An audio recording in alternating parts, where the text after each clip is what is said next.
भ्रष्टाचाराचे आरोप असलेल्या मंत्र्यांवरून आज पुन्हा विधान परिषद दणाणली। भ्रष्टाचारी मंत्र्यांची जोपर्यंत चौकशी होत नाही तोपर्यंत सभागृहाचं कामकाज चालू देणार नसल्याचा इशारा विरोधी पक्षनेते धनंजय मुंडेंनी दिला। त्यामुळे अखेर सभागृहाचं कामकाज तहकूब करण्यात आलं।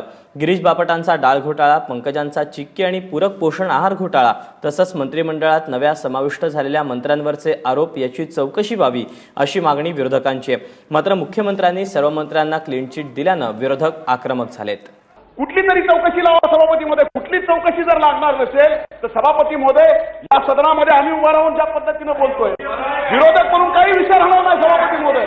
म्हणून आमची विनंती सभापती महोदय, जोपर्यंत या ठिकाणी सभापती महोदय चौकशी होत नाही सभापती महोदय सदनामध्ये कामकाज होण्यात का अर्थ नाही सभापती महोदय। सभापती महोदय या ठिकाणी चौकशी झाली पाहिजे। का सरकार चौकशीच्या राम करतंय? आमचं म्हणणं